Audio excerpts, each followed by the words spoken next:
Hola, soy Delia, y el marido de mi hermana me llamó mendiga en voz alta en medio de un banco que yo había ayudado a financiar. Sonrió con suficiencia, como si yo no fuera nada, y los demás se quedaron mirando como ya lo habían hecho antes.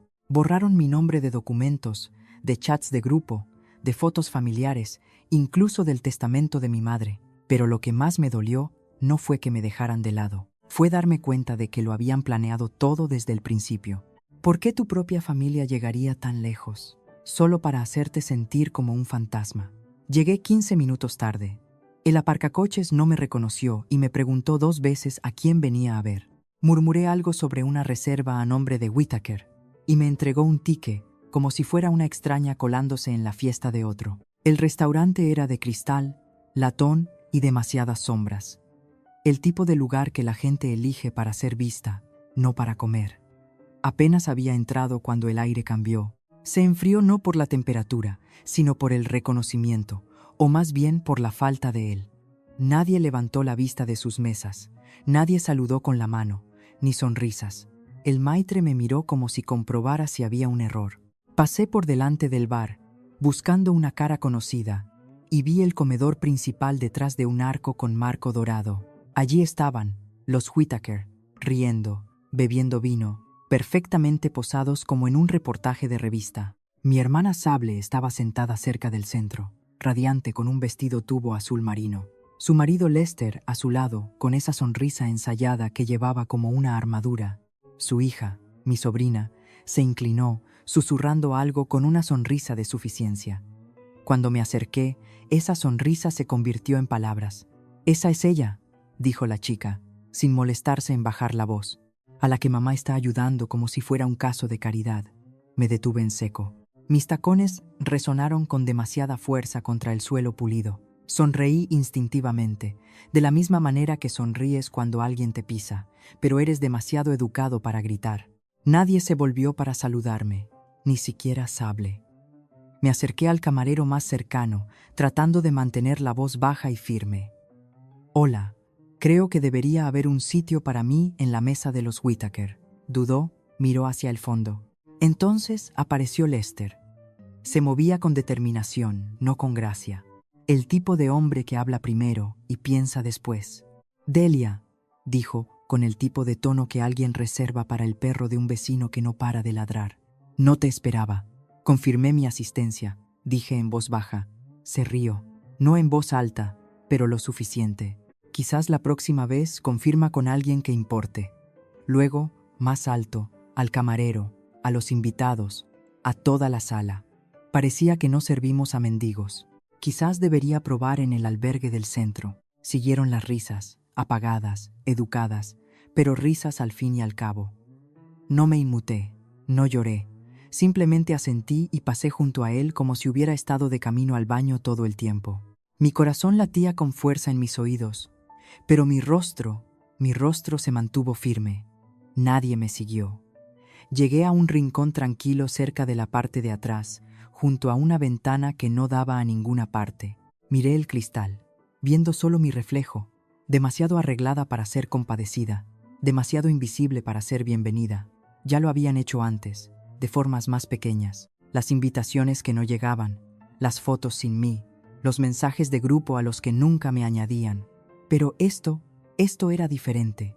Esto era una declaración. Pensé en mi madre entonces, en cómo siempre decía: «La familia te sostiene cuando el mundo te da la espalda». No vivió lo suficiente para ver esta versión de la familia.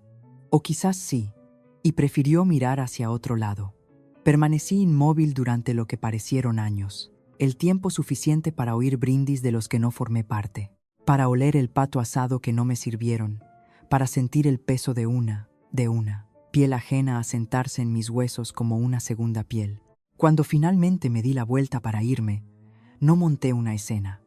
Eso les habría dado demasiado crédito. Salí al aire fresco de Madrid y caminé hacia mi coche, con los tacones marcando un ritmo que sonaba más a retirada que a victoria. En la quietud del asiento del conductor, metí la mano en el bolso y lo encontré. Un pequeño sobre que había recibido hacía meses, sellado, intacto. Casi había olvidado que estaba allí. Pero esta noche lo sostenía como un arma. «No otra vez», susurré para nadie. No fui a casa. No podía. En lugar de eso, conduje sin rumbo por calles conocidas hasta que me encontré en el borde del Parque del Retiro. Estaba casi vacío a esa hora de la noche. Solo el silencioso susurro de las hojas y el lejano brillo del horizonte del centro de la ciudad, observando desde la distancia. Aparqué y caminé por el sendero de grava, mis tacones hundiéndose ligeramente en la tierra blanda, anclándome cuando nada más lo hacía. No necesitas que te digan que no te quieren, a veces simplemente no te hacen sitio. Esa frase se repetía en mi cabeza como un himno. No era la primera vez que me sentía así, invisible en una habitación llena de gente con la que comparto sangre. Pero esta noche me dolió más. Quizás fue la forma en que la voz de mi sobrina resonó con tanta despreocupación. O quizás fue la forma en que Lester dijo lo que dijo con esa certeza engreída, como si supiera que nadie lo detendría. Tenía razón. Nadie lo hizo. Me senté en un banco desgastado, me crucé de brazos y miré el agua oscura. Mi mente se desvió a principios de esa semana, quizás el jueves. La asistente de Sable había dejado un nuevo álbum de fotos familiar, entregado en mano en una gruesa caja blanca, atada con una cinta de raso. No lo había pedido, ni siquiera sabía que existía. Dentro había páginas de perfección brillante, vacaciones, cumpleaños, celebraciones, todo meticulosamente etiquetado y con leyendas. Lo hojeé lentamente, no porque quisiera revivir nada de ello, sino porque necesitaba confirmar lo que mi instinto ya sospechaba. En cada foto en la que debería haber estado, algo estaba mal. En una, estaba desenfocada en el fondo, mientras la familia de Sable posaba en primer plano. En otra, mi cara estaba completamente recortada, solo mi mano visible descansando sobre una silla. Y luego la página final, una doble página con el título, Los Whittaker, nuestro legado. No había ninguna mención de mí. Ni tía, ni hermana, ni siquiera una nota a pie de página. No era olvido, era una revisión. Dejé el álbum sobre la mesa del comedor durante días, sin abrir, hasta que la cena de esa noche me recordó lo que se sentía al ser borrada de tu propia historia. De vuelta en el restaurante, solo unas horas antes. Había llegado justo a tiempo. Tenía el correo electrónico de confirmación impreso y destacado. Incluso traje un regalo para la anfitriona, porque no quería ser el problema, la pariente amargada, la que hace que todo gire en torno a ella. Pero cuando me acerqué al empleado cerca del mostrador de reservas, pareció confundido. Tecleó en su iPad, inclinó la cabeza. Lo siento, señora. Su nombre no está en la lista de confirmados. No, confirmé mi asistencia hace semanas, dije, mi voz ya deslizándose hacia ese registro demasiado amable que usan las mujeres cuando intentan no parecer difíciles. Tengo el correo electrónico aquí mismo. Ni siquiera lo miró. Solo ofreció esa sonrisa corporativa ensayada y dijo, déjeme consultar con la familia. Nunca lo hizo. No había ninguna silla con mi nombre, ningún plato, ninguna servilleta doblada solo para mí. Solo un vacío, como si el espacio que yo solía ocupar hubiera sido llenado por otra persona y nadie hubiera pensado en decírmelo. Recuerdo mirar al otro lado de la sala mientras Lester brindaba por su suegra. Las risas, las copas levantadas y Sable sin mirarme ni una sola vez.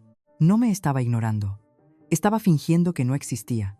Es un tipo de crueldad sutil, de las que no dejan moratones, pero que se graban en tu postura, en tu voz, en tu sentido de pertenencia. ¿Era esto nuevo o se había ido gestando durante años? Había sido simplemente demasiado optimista, demasiado indulgente para no darme cuenta. Pensé en las fiestas pasadas en las que mi nombre no se incluía en los mensajes de grupo, en las que se publicaban fotos con leyendas como «Todos lo lograron», aunque yo estaba muy presente. Recordaba que en los eventos me presentaban como la hermana pequeña de Sable y nada más. Y de repente, no fue solo esta noche lo que dolió. Fue cada pequeña omisión apilada como ladrillos hasta que el muro a mi alrededor estuvo completo. La verdad golpeó dura y silenciosamente. No me estaban olvidando, me estaban borrando. Conduje a casa en silencio, sin música, solo el zumbido de los neumáticos y el dolor de la claridad. Dentro, ni siquiera me molesté en quitarme los zapatos. Fui directamente a la estantería y empecé a sacar cajones, buscando algo que no había tocado en años. Archivos viejos, sobres, una carpeta con documentos que una vez había enterrado bajo el sentimentalismo. Contratos, firmas, registros que se suponía que no debía tener, pero que guardé de todos modos porque una parte de mí siempre lo supo. No dormí esa noche. En lugar de eso, me senté en el suelo, con los papeles esparcidos a mi alrededor como un mapa de todo lo que intentaron quitarme, todo lo que me dijeron que no importaba. Si no tengo sitio en su mesa, susurré, construiré una que no puedan ignorar. Esa noche, dejé de llorar por una familia. Empecé a auditar una. El reloj marcaba poco después de la medianoche, pero no estaba cansada. Me dolía el cuerpo por el peso de fingir, de mantenerme erguida en un lugar que nunca me invitó a sentarme. Cambié mis tacones por calcetines y mi silencio por curiosidad. Me paré en el pasillo de mi apartamento, mirando el armario del pasillo.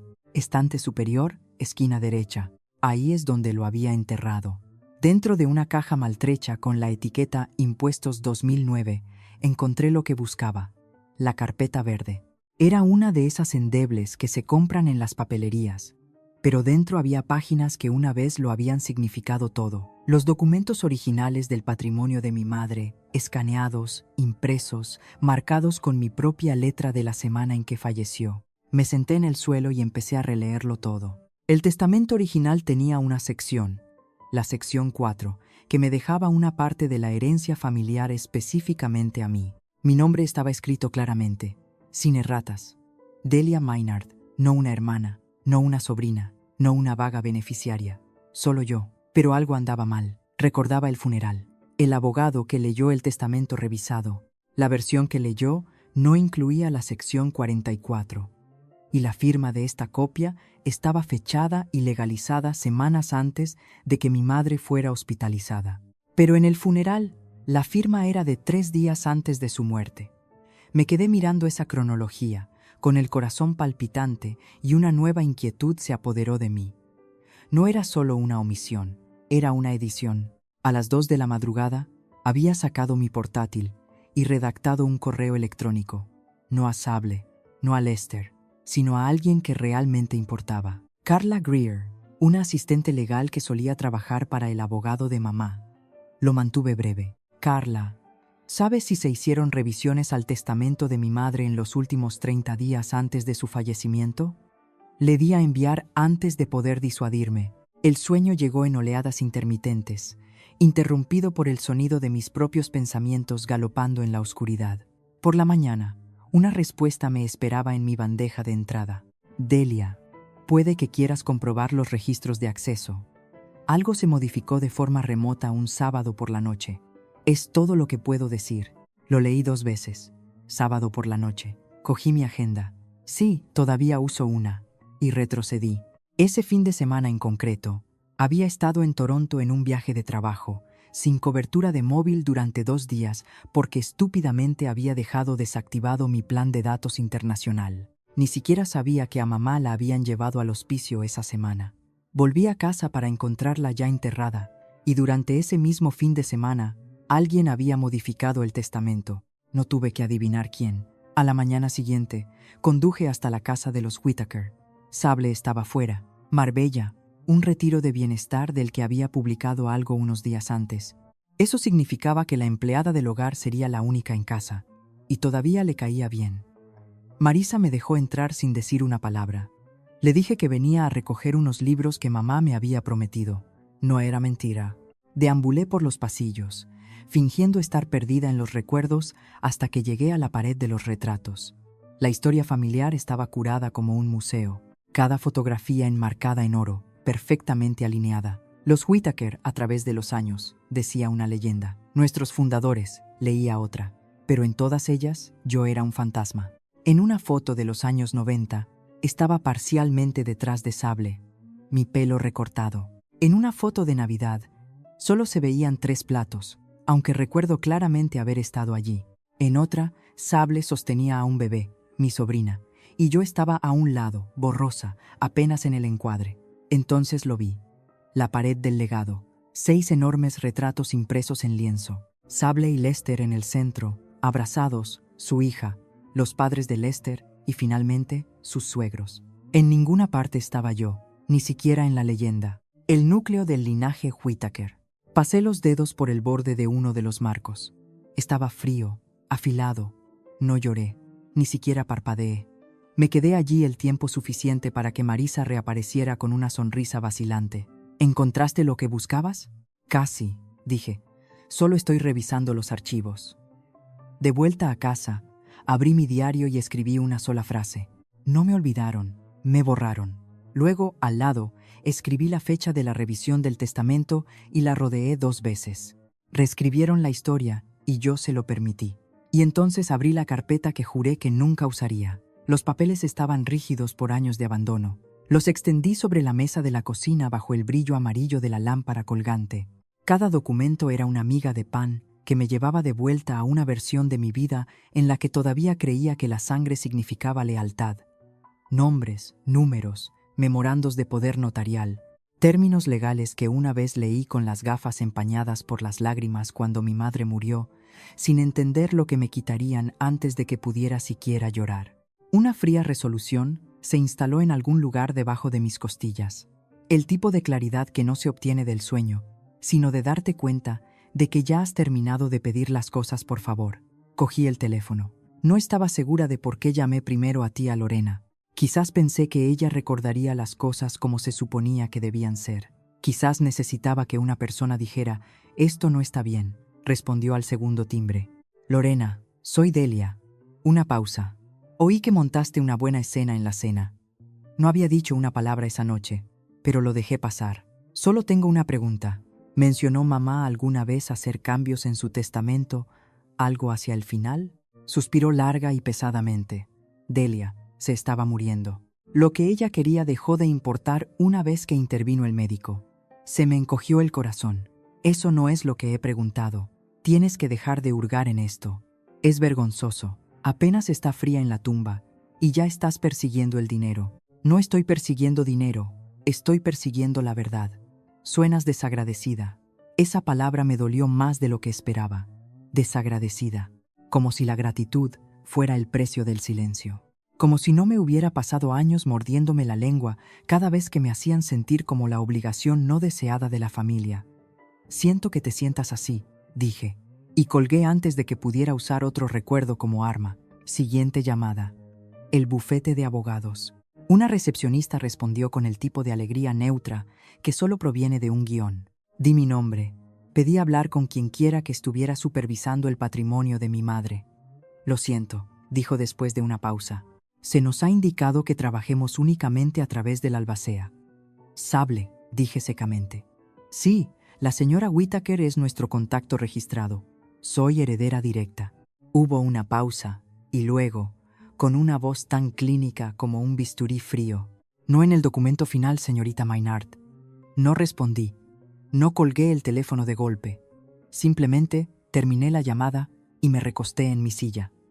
Silencio de nuevo. Del tipo que no es pacífico, sino denso por la ausencia. Del tipo que solía seguirme a casa después de las cenas familiares, pegándose a mí como el humo. Me encontré caminando hacia la pequeña caja de madera de mi estantería, la que tenía cartas y tarjetas viejas que nunca tiré. Dentro había una tarjeta de cumpleaños de mamá escrita, con su letra inclinada y enlazada. Nunca dejes que nadie te diga que esta familia funciona sin ti, leía. Recuerdo el día que me la dio. Estábamos sentadas en su porche. Sus dedos ya temblaban por la medicación, pero su voz era firme. Todos creen que están al mando, dijo, bebiendo té, pero no durarían una semana sin que tú limpiaras sus desastres.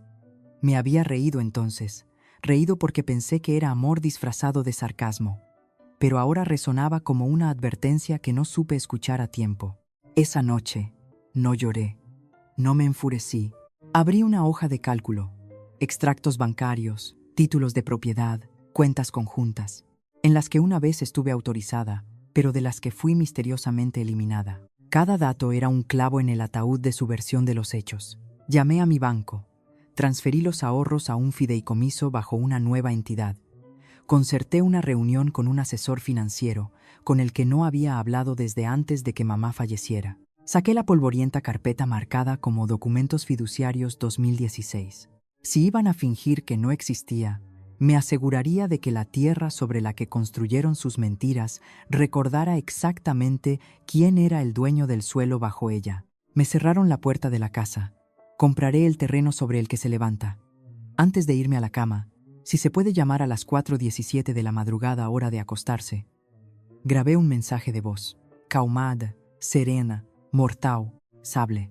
No quiero pelear contigo, pero si sigues fingiendo que no estoy aquí, me volveré imposible de ignorar. Cuando me cerraron la puerta, olvidaron que todavía tenía los planos. 2 mañanas después de esa última llamada a Sable, inicié sesión en el panel de control de una empresa que todos habían olvidado que alguna vez toqué. Horizon Biotech, una de las primeras startups en las que creí. Hace una década, había reunido una pequeña inversión mientras vivía de sopa enlatada y café barato. Se rieron entonces. La tecnología no es lo tuyo, dijo una vez Sable. Lester había preguntado, medio en broma. ¿Siquiera sabes qué es la biotecnología? No necesitaba saberlo. Necesitaba creer en las personas que construyen desde cero. Y ahora, Horizon se acercaba a su salida a bolsa, valorada en poco más de 900 millones de euros. Me recosté en mi silla, el zumbido del ventilador de mi portátil apenas más fuerte que los latidos de mi propio corazón. No me sentía victoriosa, me sentía concentrada. Hay un tipo de silencio que llega cuando los números hablan por ti. Empecé a organizar los siguientes pasos. 3 cuentas en el extranjero ya estaban estructuradas. 2 sociedades de responsabilidad limitada, ambas vinculadas a fideicomisos a mi nombre únicamente, habían estado inactivas durante años, hasta ahora. No tenía prisa, era metódica, líneas limpias, sin dramas. Pensaban que necesitaba su mesa. Yo ya estaba construyendo el terreno sobre el que se asentaba. Mi teléfono vibró. Apareció un recordatorio de calendario que había programado hacía 2 años. Revisar las asociaciones en la declaración de impuestos de Dracot Holdings. Sonreí, casi con amargura. Hasta mis recordatorios eran más leales que mi sangre. Me quedé mirando la pantalla, con los dedos suspendidos sobre el teclado. Luego, como si tirara de un hilo de una costura suelta, abrí una cadena de correos electrónicos con el equipo legal de Horizon. Asunto: aclaración de acceso a la junta directiva. Mensaje urgente: necesito confirmación de la reactivación de mi puesto. También iniciar la transferencia de todos los activos de inversión de Horizon fuera de Dracot Holdings. Redirigir a 3R Capital Management con efecto inmediato. La respuesta llegó rápidamente. Entendido, señorita Maynard. Acción iniciada. Todavía conserva la mayoría de los derechos de voto. Todavía conserva. No me habían despojado de todo. Todavía no. Se me cortó la respiración al recordar un almuerzo con Lester 2 años atrás. Nos habíamos encontrado en un restaurante en una azotea, todo paneles de cristal y ensaladas carísimas. Él estaba en su elemento, hablando a lo grande, hablando alto. No éramos cercanos, pero siempre tenía una forma de envolver la condescendencia en cumplidos. «Sabes», había dicho entre bocado y bocado, algunos de los contratos, simplemente los he actualizado por ti, menos de qué preocuparte. Realmente no estabas en condiciones de manejar las finanzas en ese entonces. Yo había asentido, ingenua. Recuerdo haber pensado que intentaba ayudar. Mirando hacia atrás ahora, lo vi por lo que era, control disfrazado de preocupación. Me levanté de mi escritorio, me estiré y luego caminé hacia la impresora. Mi mano no tembló mientras imprimía el aviso formal. Notificación de intención de reclamar todas las inversiones conjuntas iniciadas por Delia Maynard. Deslicé el documento en una carpeta de Manila, las esquinas afiladas contra mi palma. En una nota adhesiva, garabateé algo rápidamente. No estoy enfadada, estoy despierta. Antes de que pudiera archivarlo, mi teléfono volvió a vibrar. Supuse que era otra confirmación bancaria, pero no, era una invitación de calendario. Asunto: reunión sobre el patrimonio del legado familiar. Organizador: asistente de Sable Whittaker. Lo miré fijamente. Mis labios se curvaron en algo entre una sonrisa y una mueca. Realmente pensaban que esto estaba hecho. Realmente pensaban que me sentaría en silencio, aceptaría las ediciones, me pondría el vestido y sonreiría en las fotos. No esta vez. Toqué aceptar y me susurré: veamos cómo se comportan cuando creen que ya han ganado. Para cuando vieron mi mano, la jugada ya estaba hecha. Me desperté antes de que saliera el sol. Me dolía el cuerpo, no por el agotamiento, sino por la contención. La rabia contenida durante demasiado tiempo se calcifica en algo más afilado, más preciso. Cogí mi teléfono. La invitación a la reunión del patrimonio todavía me miraba desde la pantalla de bloqueo. Un paquetito pulcro de falsa diplomacia. Los Whittaker intentaban presentar esto como si fueran negocios. Pero dejar a alguien fuera de su propio nombre no eran negocios. Era la guerra. Abrí la aplicación del banco. Necesitaba mover mis fondos personales fuera de cualquier cosa remotamente conectada a la red familiar. Mis dedos se cernieron sobre la pestaña de transferencia. Error. Acceso restringido. Parpadeé. Lo intenté de nuevo.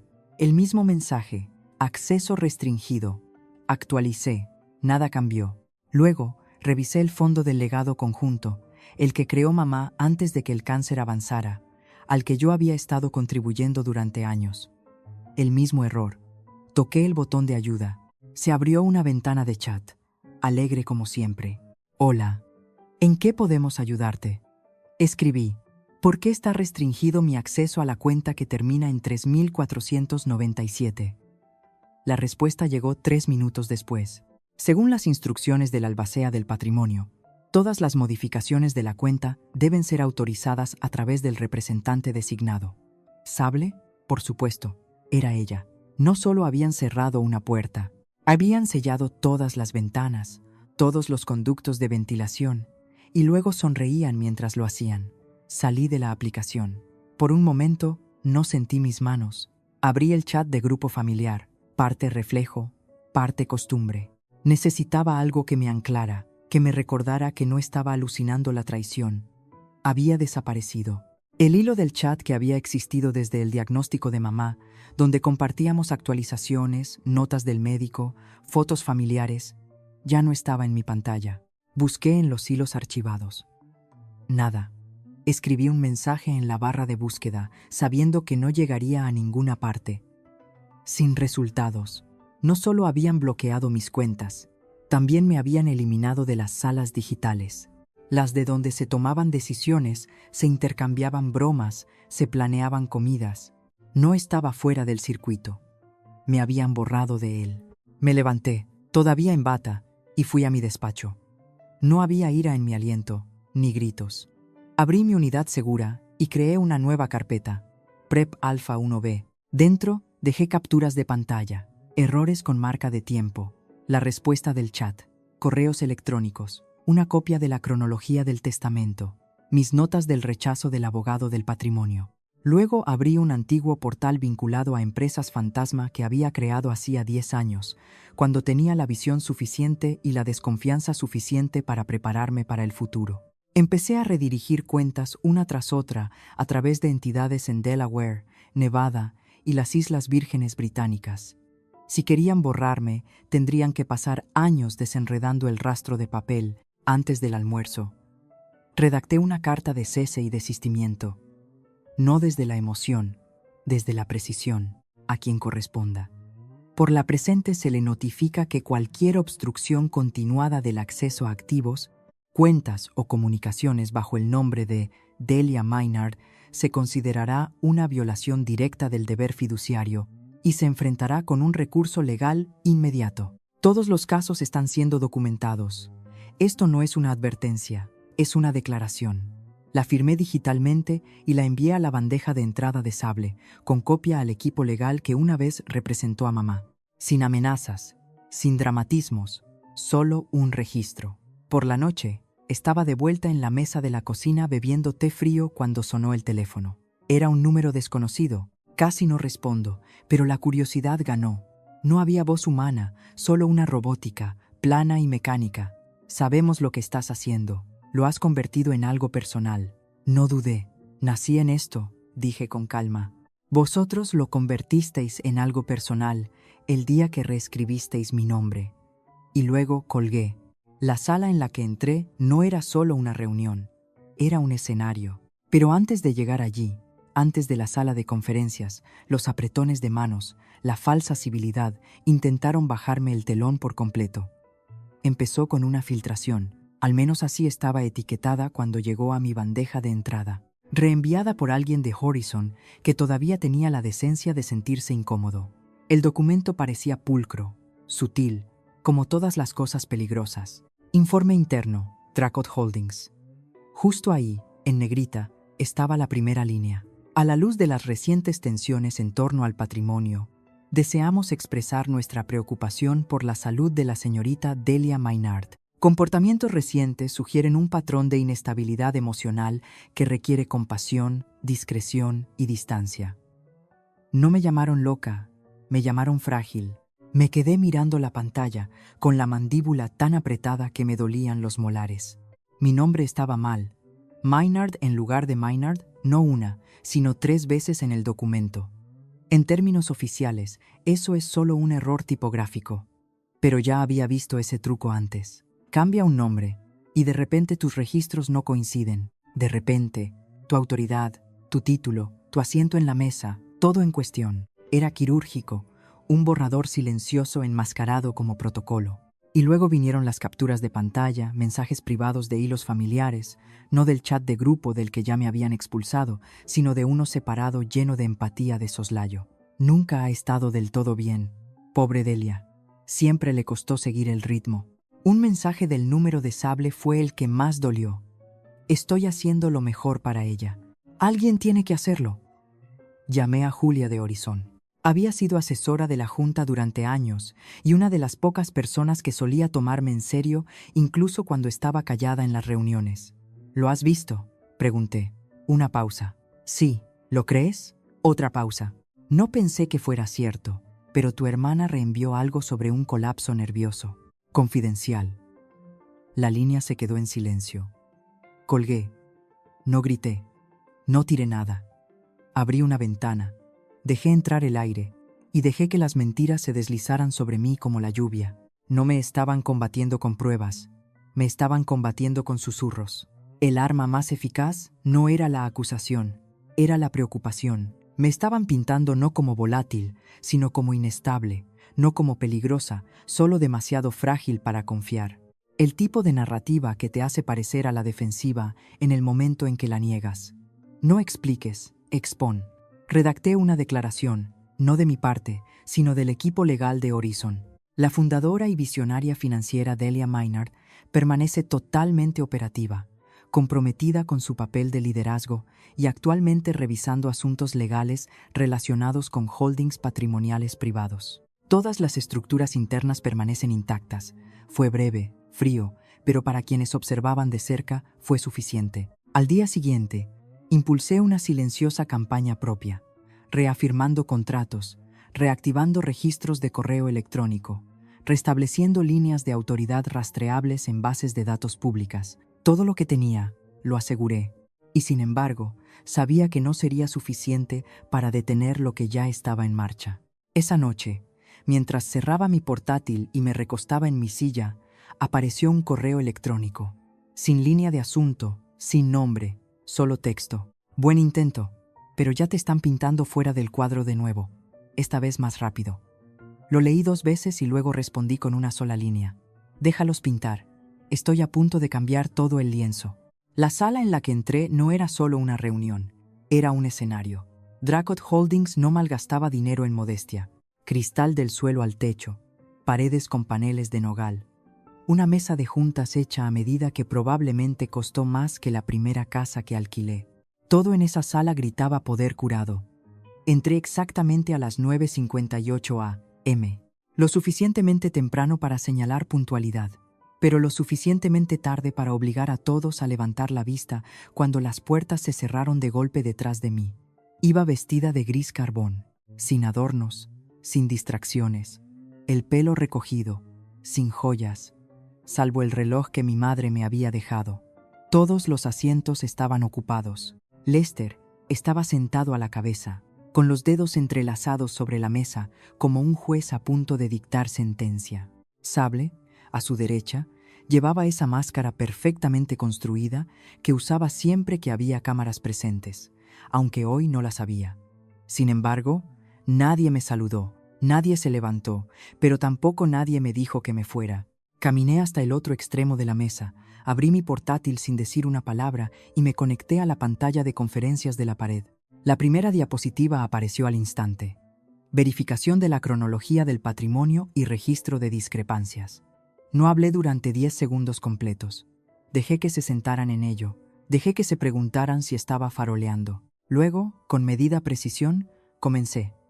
Este es un desglose cronológico de cada documento legal vinculado al patrimonio Maynard en los últimos 10 años. Incluye metadatos de firma, registros de acceso y cadenas de control de documentos. La pantalla pasó por páginas, correos electrónicos, sellos de fecha, incluso direcciones IP. Luego vino la imagen que cambió el aire en la sala. Una copia escaneada del contrato que me dijeron que había firmado a los 21 años.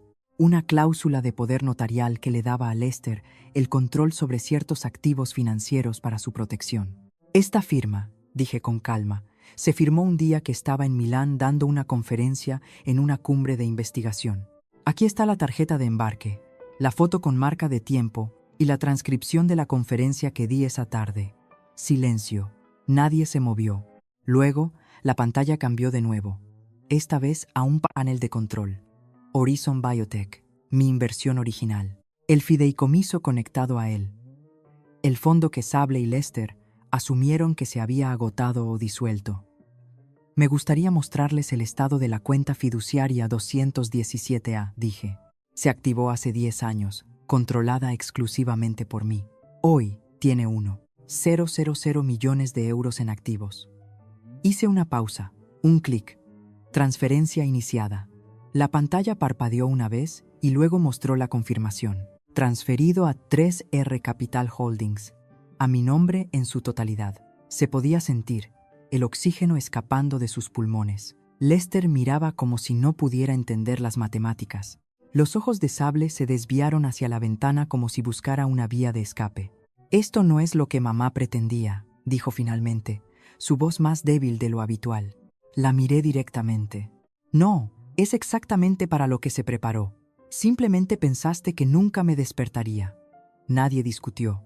No se votó. La reunión terminó sin levantarse la sesión.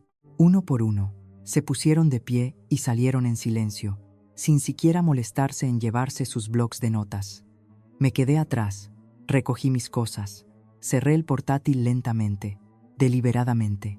Mientras guardaba la carpeta en mi bolso, un ejecutivo junior al que apenas reconocía pasó, luego se detuvo.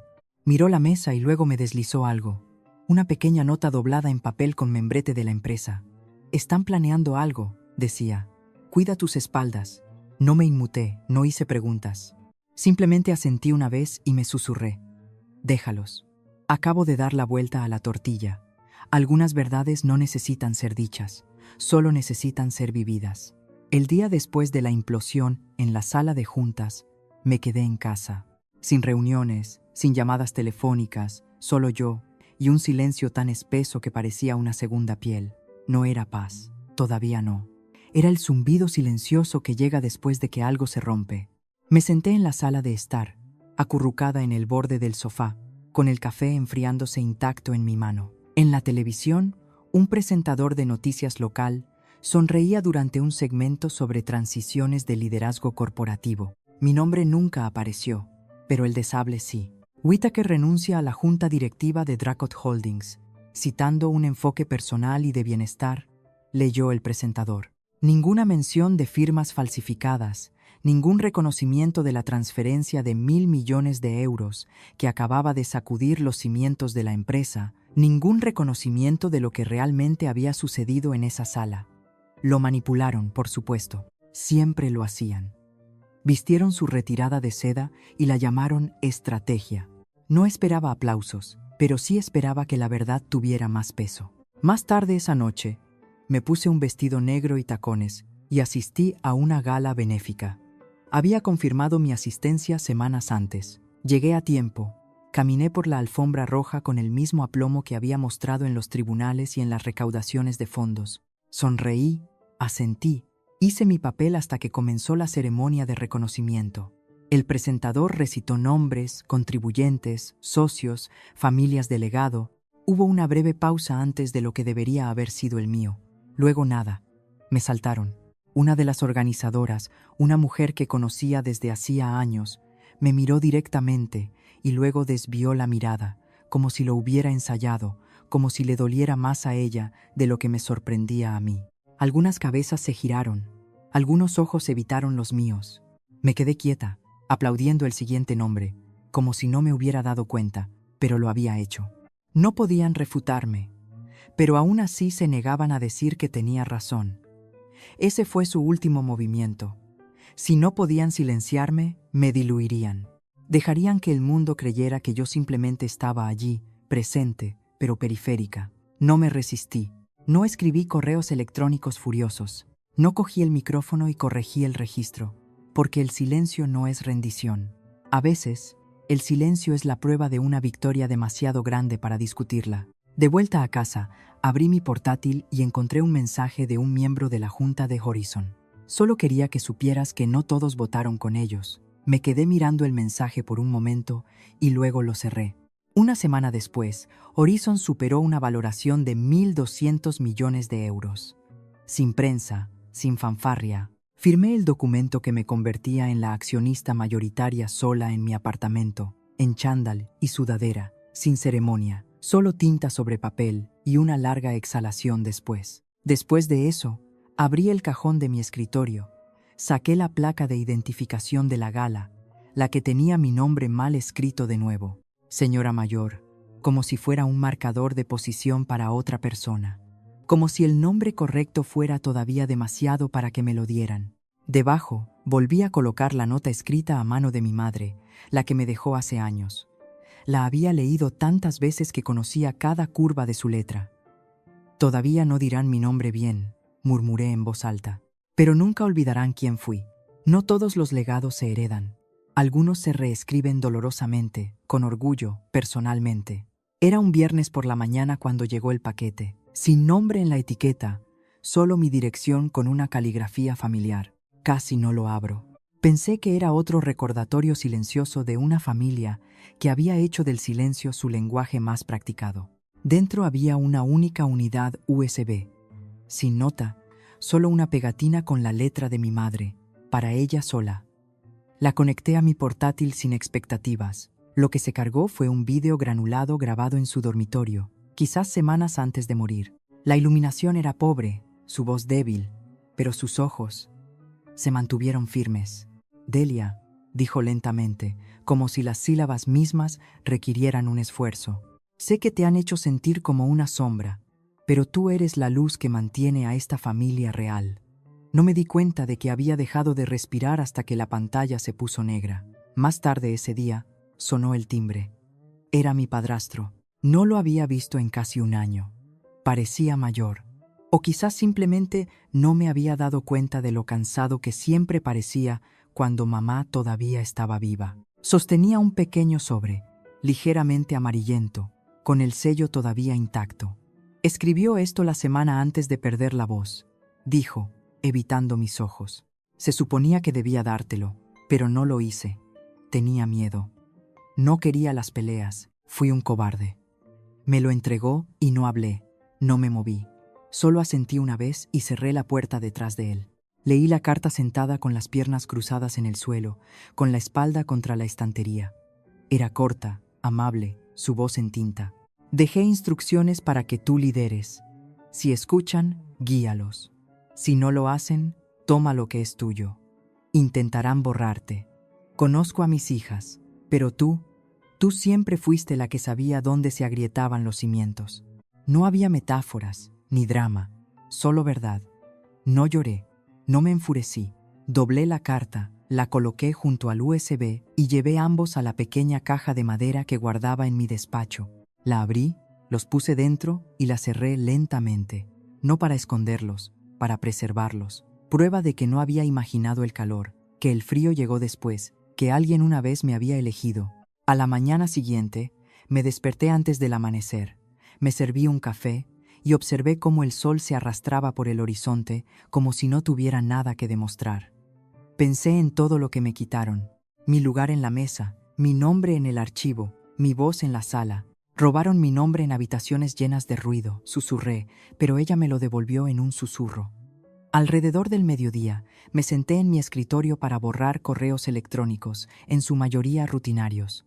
Algunos clientes, Uno de Horizon confirmando transferencias de acciones. Entonces lo vi. Asunto. Confirmación de nominación. Conferencia Nacional de Liderazgo Femenino. Remitente. leadershipcapitalvision.org. Ha sido nominada para hablar en nuestra conferencia anual. Fue recomendada por alguien que cree en el poder silencioso. Estaríamos honrados de que compartiera su historia. Me recosté en mi silla, mirando la pantalla durante mucho tiempo. Nadie me había pedido nunca que hablara, ni en las fiestas, ni en las reuniones de la junta, ni siquiera en el funeral de mamá. Y ahora me pedían que hablara porque no había gritado, porque me había mantenido quieta, en silencio, y había construido algo mientras ellos estaban ocupados sacándome del cuadro. Hice clic en aceptar, cerré el portátil y susurré más para mí misma que para nadie. Comienza de nuevo, esta vez en mis términos. Algunos capítulos no terminan con venganza, sino con liberación. La caja era pequeña, del mismo tamaño que cuando la envié por primera vez, excepto que ahora llevaba un sello rojo. Devolver al remitente. Mi letra todavía estaba allí, un poco manchada por el tiempo o el descuido, pero inconfundiblemente mía. La coloqué sobre la mesa de la cocina. No la abrí de inmediato. Era el regalo de cumpleaños que le había enviado a mi madre meses antes de morir. Una delicada bufanda tejida con sus verdes azulados favoritos, metida con una tarjeta escrita a mano. Cuando finalmente levanté la tapa, la bufanda estaba intacta, todavía doblada como la había envuelto. La nota permanecía sellada. Supe, antes de confirmarlo, que nunca la había visto. Unas horas más tarde, recibí la confirmación de alguien que solía trabajar en el hospital. Sable le dio una igual el mismo día. Dijeron. Afirmó que la había elegido ella misma. Por supuesto que sí. No lo haré. No me enfurecí, solo exhalé. Esa noche, mientras el cielo se teñía de un rosa polvoriento y la primavera rozaba los cristales de las ventanas, sonó mi teléfono. Era ella. Sable. No respondí de inmediato. Dejé que sonara hasta el borde del buzón de voz y luego contesté. Su voz sonaba diferente, más suave pero hueca. No esperaba que ganaras, dijo. No vine a ganar, respondí. Hizo una pausa y luego añadió. Pero no pensé que lo quemarías todo. Me paré junto al fregadero, con una mano agarrando el borde de la encimera. No quemé nada, dije. Simplemente dejé de regar lo que me estaba matando. Hubo un largo silencio, no pesado, solo honesto. Siempre se me dio mejor fingir que las cosas estaban bien, dijo finalmente. Tú lo hiciste más limpiamente de lo que yo podría haberlo hecho. No le di las gracias. No le ofrecí el perdón. Algunos lazos no se rompen, simplemente se aflojan hasta que ya no sostienen nada. Después de colgar, no sentí cierre, solo claridad. Fui a mi despacho y abrí el cajón con los últimos documentos. Notas legales, páginas escaneadas, toda la carnicería administrativa que quedó después de luchar contra personas que deberían haberme protegido. Saqué el testamento falsificado, lo sostuve durante mucho tiempo. Luego, en silencio, lo quemé. No por despecho, no porque necesitara venganza, sino porque ya no quería que estuviera junto a cosas que tenían un significado real. Guardé la carta de mi madre, el USB. Esos no se fueron a ninguna parte. Para cuando el sol se hundió detrás del horizonte, había limpiado el cajón. El peso de viejas peleas, viejos nombres, viejos fantasmas, todo finalmente catalogado y cerrado. Me serví un té, me senté en el sofá y observé cómo las luces de la ciudad parpadeaban como estrellas demasiado orgullosas para esperar la oscuridad. Mi teléfono vibró suavemente en la mesa a mi lado. Un correo electrónico. Asunto. Redefiniendo el poder. Confirmación final de ponente. Ni siquiera lo abrí. La línea de asunto lo decía todo. Seguirán reescribiendo la historia, susurré. Pero he dejado de pedir una página. Algunos nombres se susurran con miedo, otros se pronuncian con poder. El mío será recordado en silencio. El salón de baile de la Conferencia Nacional de Liderazgo Femenino no se parecía en nada a los espacios en los que había luchado antes. Sin paredes con paneles de nogal, sin miradas de junta directiva vigiladas, solo un mar de rostros desconocidos, extraños que no estaban interesados en árboles genealógicos, sino en lo que habías cultivado. Las luces se atenuaron. Mi nombre apareció en la pantalla, escrito correctamente por una vez. Por favor, den la bienvenida a Delia Maynard. Los aplausos crecieron, no estruendosos, sino constantes, como reconocimiento, no como obligación. Subí lentamente, dando cada paso como si colocara un ladrillo debajo de mi propio nombre. En el podio, dejé que el silencio se asentara por un momento antes de comenzar. Nunca quise una guerra, dije, con la voz uniforme, firme. Solo quería un asiento. Cuando no se me ofreció ninguno, construí la mesa. No estaba allí para hablarles de traición, no directamente. Estaba allí para hablar de estructura, de estrategia, del tipo de fuerza silenciosa que supera el ruido, del tipo que se construye en las sombras cuando todos los demás miran el foco de atención. Les conté la historia, partes de ella, sobre lo que significa ser editada, ser hecha invisible mientras estás en el centro del encuadre, sobre el silencio usado como y el silencio usado como armadura. Mi voz tembló una vez cuando dije, me llamaron inestable porque no grité, me llamaron desagradecida porque no me incliné, pero se estabilizó. Siempre lo hacía. La sala no se movió, ni toses, ni susurros, solo alientos compartidos. A mitad de camino, hice una pausa. Miré las filas de mujeres, líderes empresariales, madres, constructoras de comunidades, personas que sabían cómo el dolor podía pulir. Había un hombre, dije, que una vez me miró a la cara y dijo, no servimos a mendigos. Dejé que eso se asentara. Luego sonreí lenta y sinceramente. Curioso, dije, ahora todos hacen cola para servirme. No una risa, solo quietud. Luego lentamente las manos se unieron. No todas a la vez, no una ovación de pie, sino algo mejor. Aplausos sostenidos y duraderos. Cuando bajé del escenario, no miré hacia atrás. Viajé a casa al día siguiente. El aire fuera de mi apartamento era diferente, o quizás yo lo era. La pesadez había desaparecido, reemplazada por algo más estable. No orgullo, no paz, sino lugar. En el correo, una carta sin remite. Dentro, una sola hoja de papel, escrita simplemente a máquina. Hablaste por todas nosotras. La leí una vez, luego la doblé y la coloqué en el cajón junto a la nota de mi madre. Esa noche, no trabajé, no planeé. Solo me senté junto a la ventana, con el té enfriándose en el alféizar, y observé cómo la ciudad exhalaba debajo de mí. No solo lo sobreviví, susurré, lo superé. Esto no es el final de un nombre, es el comienzo de un legado. A veces, el poder más fuerte es el que no grita, simplemente se niega a desaparecer. Si seguiste mi historia desde el principio, ya lo sabes. No gané porque grité más fuerte, gané porque me mantuve en pie mucho después de que los gritos cesaran. Hubo días en los que cuestioné mi valía, momentos en los que creí su versión de mí, y noches en las que quise desaparecer en el silencio al que me obligaron. Pero lo que aprendí, lo que quiero que te lleves, es que tu valor no proviene de quien te aplaude. Proviene de saber profunda y silenciosamente quién eres cuando nadie te está mirando.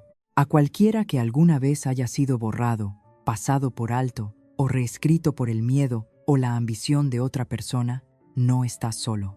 Quizás eres el hermano que fue excluido de la historia, el colega ninguneado, el hijo olvidado en la política familiar. Quizás eres el callado del fondo que construye su propia mesa mientras todos los demás se pelean por un asiento. Habla cuando estés listo y habla de una manera que no puedan ignorar. Ahora quiero saber de ti. ¿Alguna vez te han hecho sentir invisible las personas que más deberían haberte visto? ¿Qué hiciste? ¿O qué desearías haber hecho? Empecemos esa conversación en los comentarios. Si esta historia resonó contigo, si te hizo hacer una pausa, llorar o respirar un poco más profundo, deja un 1 en los comentarios o dime desde dónde estás viendo. Y oye, si no te llegó, dime por qué. También estoy aquí para escuchar. Y no lo olvides, si esta historia te tocó el corazón, suscríbete al canal para no perderte la próxima. Vienen más historias. Historias sobre la fuerza silenciosa, las segundas oportunidades y el poder de no rendirse. Nos vemos allí.